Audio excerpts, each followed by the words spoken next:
Ça, c'est le troisième argument que je voulais vous donner. Et maintenant, je viens au quatrième argument pour lequel M. Sarkozy est indésirable en Afrique, c'est qu'il est le complice des pires dictateurs africains, justement. Tout ce que les Africains détestent le plus, tout ce que les Africains veulent voir tomber, quitter le pouvoir, sont ceux avec qui Sarkozy fait ami-ami. Sarkozy est donc quelqu'un qui vient renforcer les ennemis du peuple africain, les valets, les roitelets, ceux-là qui exercent le pouvoir par la violence, par le mensonge, par la ruse, contre les peuples africains, en violant les constitutions, en fraudant aux élections, en détournant massivement les fonds publics pour leurs familles, leurs clans, et pour corrompre à tour de bras les âmes fragiles qui les approchent. Ce sont ceux-là que Sarkozy soutient. Donc, la quatrième raison, c'est qu'il est un soutien des pires dictatures africaines. C'est le meilleur ami de Ouattara Draman. Maintenant, il s'affiche comme le meilleur ami de Biya Paul, le meilleur ami de Kagame, le meilleur ami de Sassou. On le verra bientôt au Togo dire qu'il est le meilleur ami de Faure Gnassingbé. Et il va courir voir Mahamat Kaka Déby N'Djamena. Je suis ton meilleur ami. On va le voir courir encore chez Tshisekedi, le mollasson de Kinshasa. Je suis ton meilleur ami. On va le voir courir en Guinée équatoriale. Voir Obiangema. Je suis votre ami. Il est l'ami systématiquement. Quand Macky Sall était au pouvoir, c'était son meilleur ami. Quand Bazoum était au pouvoir, c'était son meilleur ami. Il est toujours l'ami des gens les plus nuisibles à l'Afrique. Voilà pourquoi on ne veut plus le voir. Parce que quand on voit Sarkozy, on sait que les nuisances approchent. Quand on voit sa tête, on sait que les nuisances approchent. Partout où il a mis les pieds, on a eu des problèmes. Il a mis les pieds en Côte d'Ivoire. On a eu des problèmes.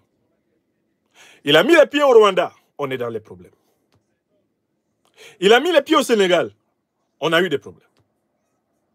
Il a mis les pieds au Congo. On a des problèmes. Il a mis les pieds au Gabon. On est dans les problèmes. Partout où Sarkozy passe, on est dans les problèmes. Nous sommes en Afrique dans les problèmes partout où Nicolas Sarkozy de Nagui Boksa passe. Parce qu'il vient renforcer les forces obscures, les forces ténébreuses que les Africains combattent. Les pires dirigeants africains, ce sont ses meilleurs amis. C'est-à-dire que quand Sarkozy prend les sondages d'opinion, il devrait savoir qu'Alassane Dramane Ouattara, le satrape reptilien venu de Sendou pour troubler la paix des Ivoiriens. Quand tu marches avec lui, ton nom est gâté. Même les Ivoiriens ont donné à Ouattara le nom de Ao Singben. En baoulé, ça veut dire, quand tu vas derrière lui, tu n'as rien. C'est ce que les Baoulés ont dit, que c'est ça son nom. Puisqu'il prétendait être originaire de Dembokro. Ils lui ont donné ce nom pour dire que toi, on sait que derrière toi, on n'a rien. Car en fait, tu es un menteur. Bon, Biya, 42 années de pouvoir. Qu'est-ce que Sarkozy peut vouloir chercher derrière Biya?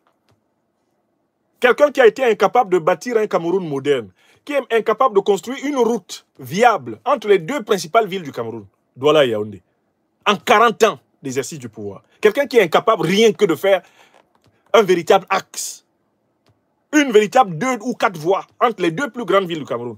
Qu'est-ce que Sarkozy peut lui apporter de plus après 42 ans d'exercice du pouvoir et à plus de 91 ans? Qu'est-ce qu'il va faire là-bas? Qu'est-ce qu'il va faire là-bas? Bon, donc voilà les 4 raisons pour lesquelles je pense que Nicolas Sarkozy, non seulement il est persona non grata au Cameroun, mais il est persona non grata partout en Afrique. Alors, pour ce qui est du Cameroun, je voudrais répondre. Mais pourquoi va-t-il au Cameroun? Je n'ai pas oublié la question. Pourquoi veut-il aller au Cameroun? Bon, d'abord parce que Biya veut mourir au pouvoir. Et pour mourir au pouvoir, Biya doit préparer l'exercice du pouvoir par quelqu'un de sa famille. Quelqu'un qui lui soit proche. Et Biya a tendance ces derniers temps à privilégier la piste de sa succession par son fils Franck. Donc, il a décidé de mettre progressivement tous ses réseaux nationaux et internationaux au service de son fils Franck.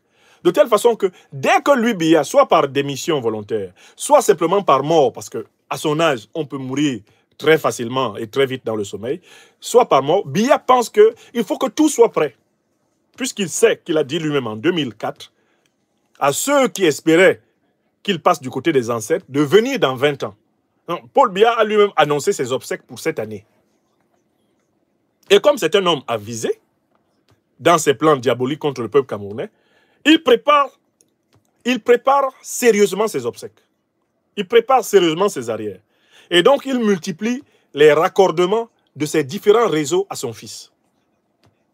Il est en train de multiplier le contrôle de l'armée, le contrôle des bataillons les plus combatifs. Ils sont en train de concentrer les armes les plus opérationnelles dans certains corps de l'armée qui vont directement être sous le commandement de l'héritier du régime vomitif France-africain du Cameroun, Franck Biya. Ils sont en train de réorganiser les armées, réorganiser les forces spéciales, réorganiser la garde présidentielle, réorganiser les renseignements généraux pour progressivement faire coordonner toute cette direction vers Franck Biya.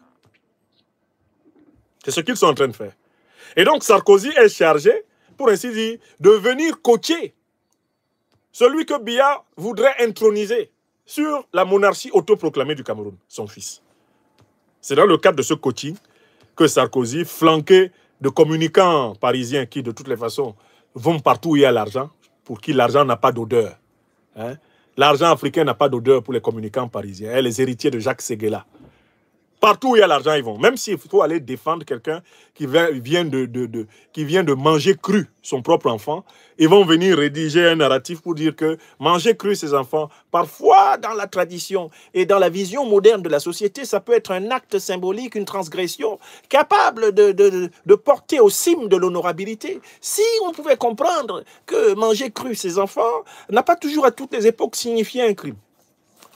C'est ça qu'il y a comme communicant à Paris. Des gens qui sont capables de transformer un truc diabolique en un truc apparemment divin. Des menteurs professionnels.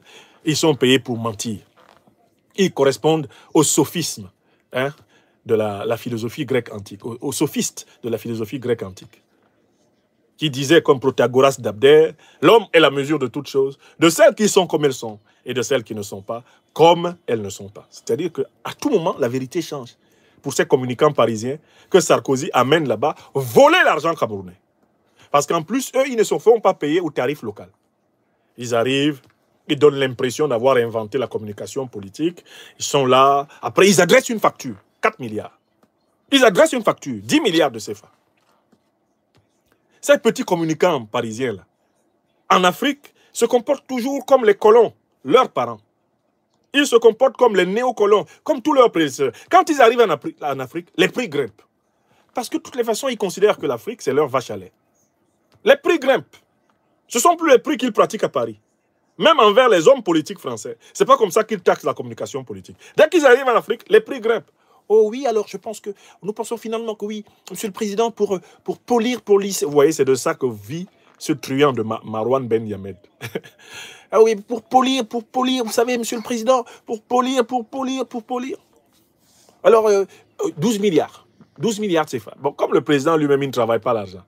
Et que lui-même, en fait, il va mendier à la planche à biais pour qu'on lui envoie cette monnaie frelatée avec laquelle il fait fonctionner sa SMALA. Bon, il donne 12 milliards.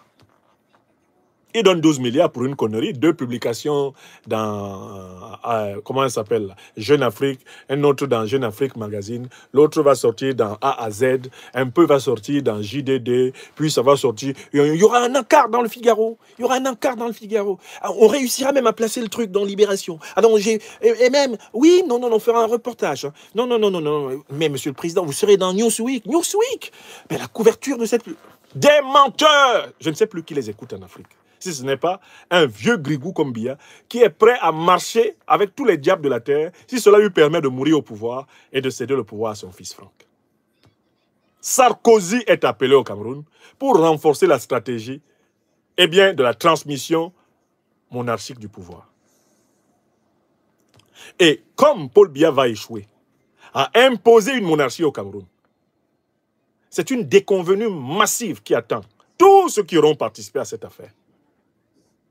Paul Biya va échouer à imposer une monarchie au Cameroun. Et une déconvenue massive attend tous ceux qui auront participé à cette ultime désinvolture de M. Biya. Bon, je conclus. Maintenant que vous savez toutes les raisons pour lesquelles on ne veut pas de M. Sarkozy au Cameroun, on ne veut pas de M. Sarkozy en Afrique, que faire s'il vient? Mais il faut des manifestations. Il faut des manifestations partout en Afrique où M. Sarkozy sort pour lui demander de dégager. Deuxième chose, dans tout pays africain où il y a une véritable conscience panafricaniste, si Sarkozy vient, on doit l'arrêter pour l'amener au tribunal pour ses responsabilités dans les crimes de guerre en Libye, les crimes de guerre au Sahel. Et dans mon pays natal, le Cameroun, eh bien, la déflagration qui est partie de la Libye a permis l'implantation dans la partie nord du Cameroun de Boko Haram, qui est un détachement d'Al-Qaïda et de l'État islamique. Toutes les personnes qui ont été tuées au Cameroun par Boko Haram, qui est un détachement d'Al-Qaïda et de l'État islamique, toutes ces personnes-là peuvent être constituées comme partie civile contre Sarkozy parce que ces organisations terroristes ont attaqué le Sahel et sont descendues en Afrique centrale à partir du saccage de la Libye par l'OTAN. On doit porter plainte contre Obama, Barack Hussein. On doit porter plainte contre Cameron David, Hillary Clinton, tous les dirigeants de l'OTAN qui ont saccagé la Libye, armé Al-Qaïda et l'État islamique. Et donc, faciliter l'invasion terroriste du Sahel jusqu'à l'invasion du Golfe de Guinée, à la déstabilisation de la partie nord du Cameroun, il faut commencer des procédures judiciaires contre eux dans nos pays. Donc Sarkozy, il met les pieds en Afrique, les Africains doivent sortir en masse pour le huer, pour le rabrouer, pour le refouler. Premier cas. Deuxième cas, les autorités africaines, véritablement panafricanistes, doivent se saisir de lui, l'amener devant les juges pour qu'il réponde de ses crimes en Afrique.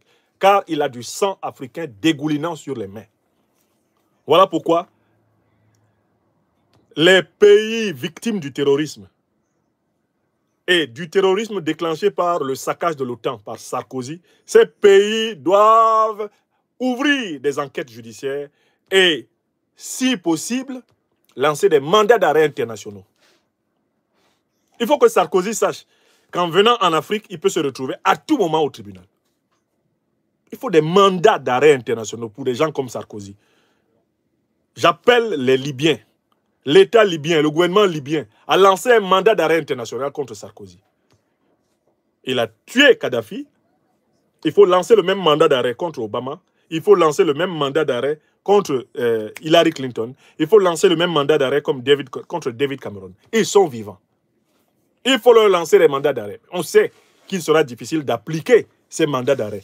Mais il faut les lancer parce qu'eux, ils sont très forts pour lancer des mandats d'arrêt en vrac au monde entier.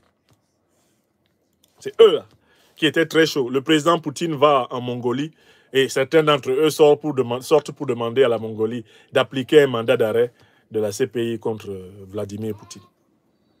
C'est sur les Africains qu'ils font leur machin, ils nous harcèlent, ils nous traquent partout parce que nous n'avons pas encore de grande puissance.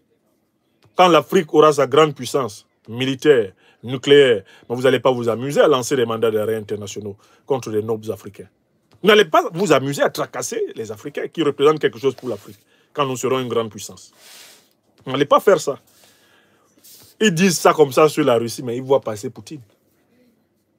Quand Poutine passe avec son armada, ils s'écartent tous. Mandat d'arrêt, mandat d'arrêt. Où? S'il faut des mandats d'arrêt, il faudrait commencer par arrêter, par exemple, ceux qui ont saccagé la Libye. Obama, Clinton, Cameron, Sarkozy, c'est les premiers, on doit les arrêter. La déstabilisation du Sahel est la conséquence de la destruction de la Libye par l'OTAN et de l'assassinat de Kadhafi. Donc j'appelle, et vraiment, dès que j'aurai l'occasion de me rendre en Libye et de rencontrer les dirigeants panafricanistes révolutionnaires libyens, moi je vais leur demander de lancer des procédures judiciaires contre ceux qui ont tué le guide Muammar el-Kadhafi et lancer des procédures judiciaires contre ceux qui ont saccagé la Libye, piller les caisses de la Libye, voler les armes de la Libye, ceux qui ont pris les armes de la Libye pour les donner à Al-Qaïda et l'État islamique, il faut les poursuivre et il faut lancer des mandats d'arrêt internationaux contre eux. Ça, c'est une idée clé.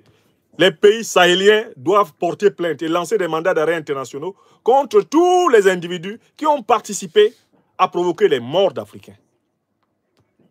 Il faut que ce signal soit lancé par les tribunaux africains pour qu'ils nous respectent.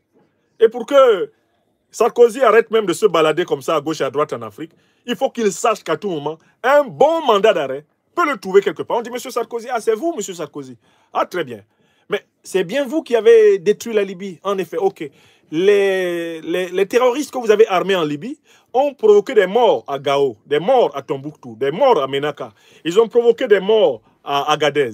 Ils ont provoqué des morts à Ouagadougou. Eh bien, ça tombe très bien, monsieur Sarkozy. Suivez-nous. Suivez-nous. Nous avons un mandat d'arrêt international. On a un